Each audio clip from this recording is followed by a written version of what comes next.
बच्चों आज हम वृत्तीय मोड पर साइकिल सवार की गति के लिए व्यंजक का स्थापना करेंगे। तो देखिए साइकिल सवार की गति के लिए कहने का मतलब कैसे व्यंजक स्थापित करें। पहले समझिएगा कि जब आप मोटरसाइकिल या साइकिल चलाते हुए किसी वृत्तीय मोड़ पर पहुंचते हैं तब आपका जो साइकिल है या आप खुद ही क्या करते हैं केंद्र की ओर अपने आप को क्या कर लेते हैं, झुका लेते हैं ताकि आप वृत्तीय मोड़ को अच्छे से पार कर सकें। जबकि आपकी स्पीड अधिक होती है, जब आप किसी वृत्तीय मार्ग पे अधिक स्पीड के साथ गुजरना चाहते हैं तब आप और झुक पाते हैं। और जैसे कि हम रेसिंग्स देखते हैं, बाइक रेसिंग वगैरह, तो बाइक रेसिंग में देखिएगा कि उनके पास अपना वेलोसिटी कम करने का समय नहीं रहता क्योंकि उनको स्पीड से आना होता है, तो वो एकदम झुक जाते हैं। जब घुटना उनका क्या करने लगता है, घर्षण करने लगता है ज़मीन के साथ। तो इस प्रकार से कि वेलोसिटी अगर आपको बढ़ानी है तो आपको थीटा का मान भी क्या करना पड़ेगा, बढ़ाना पड़ेगा। आई मीन ये कह सकते हैं कि आपको झुकाव क्या करना पड़ेगा और ज़्यादा झुकाना पड़ेगा। आ रही बात समझ में?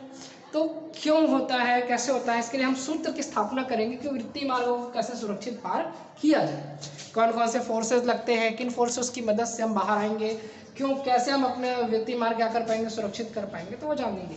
तो देखिए जैसे मैंने यहाँ पे डायग्राम बना रखा है बाइसिकल। बाइसिकल कहने का मतलब समझ लीजिएगा चलाने वाला, ठीक है, और ये उसका बाइसिकल है। तो हम मान लेते हैं कि एम द्रव्यमान, ठीक है ना, मान लेते हैं एम द्रव्यमान का जो साइकिल प्लस साइकिल सवार, कहने का मतलब साइकिल और साइकिल सवार दोनों का द्रव्यमान कितना है, एम है। वी वेलोसिटी से किसी आर त्रिज्या के वृत्तीय मार्ग में क्या कर रहे हैं, गति कर रहे हैं, ठीक है ना। हमने माना कि कोई साइकिल प्लस साइकिल सवार जिनका द्रव्यमान स्मॉल एम है वी वेग से आर त्रिज्या के वृत्तीय मार्ग में क्या कर रही हैं, गति कर रहे हैं। क्लियर है यहाँ तक के, कोई प्रॉब्लम?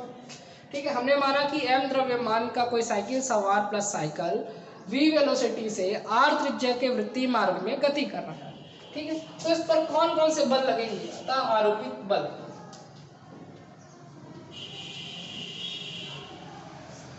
अब इस पर बल लगेंगे तो देखिए बात समझिएगा कि अगर मैं स्ट्रेट खड़ा हूं तो मेरा जो वेट यानी कि m g mass into gravitational acceleration नीचे की ओर लगेगा, ठीक है, जस्ट लंबवत नीचे की।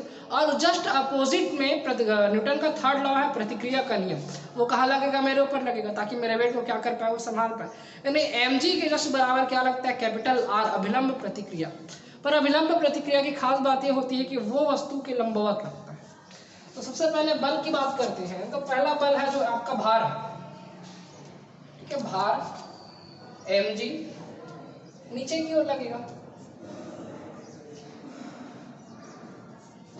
आगे बात समझ में, भार कहाँ लगेगा, एम जी नीचे की ओर, ये भार लग गया आपका एम जी नीचे की ओर। अब जो दूसरा बल है वो है अभिलंब प्रतिक्रिया, आर, अभिलंब प्रतिक्रिया। अब अभिलंब प्रतिक्रिया कहाँ लगेगी, देखिए मैंने आपको बताया कि अभिलंब प्रक्रिया वस्तु के लंबवत ऊपर की लगता है। वस्तु टेढ़ा है मतलब इसके लंबवत कहाँ लगेगा, वो इस साइड लगेगा। आर एम जी को सपोर्ट नहीं कर सकता, वो बात की बात है, बाहर देखेंगे, ठीक है। अभिलंब प्रतिक्रिया वस्तु के लंबवत ऊपर की ओर।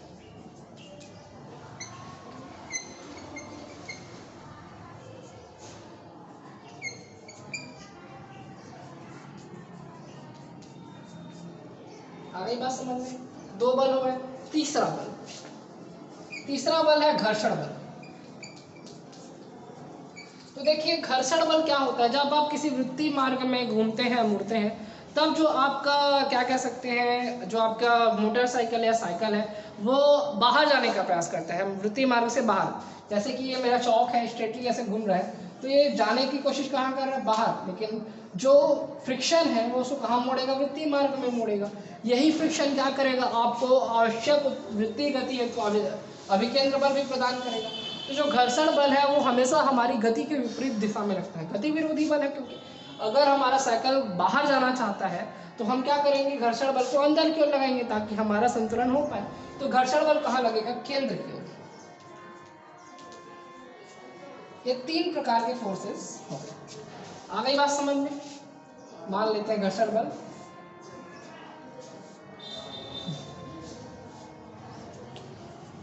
ठीक है, क्लियर है, तीन प्रकार के फोर्सेस लगे। लेकिन देखिएगा कि आर हमारे एम जी को सपोर्ट नहीं कर सक रहा है, और आर एक परिणामी की भूमिका में है। परिणामी कहने का मतलब ना एक्स एक्सिस में ना वाई एक्सिस में, बीच में।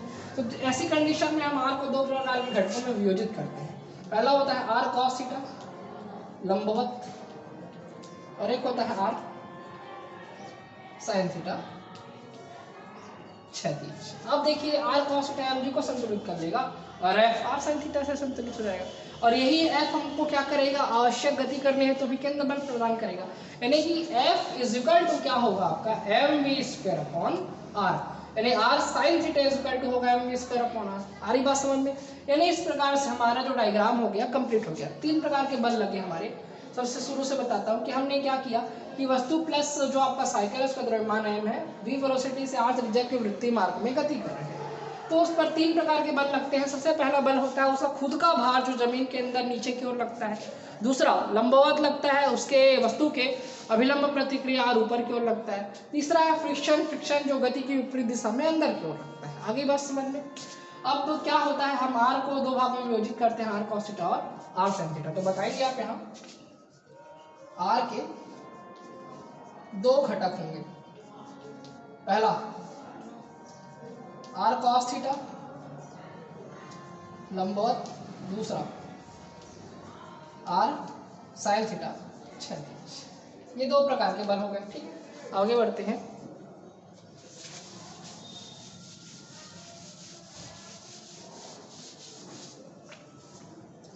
ठीक है, अब देखिएगा कि संतुलन की अवस्था में क्या होगा।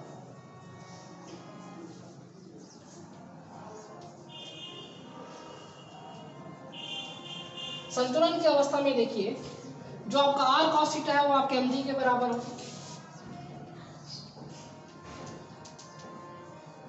ठीक है, समीकरण।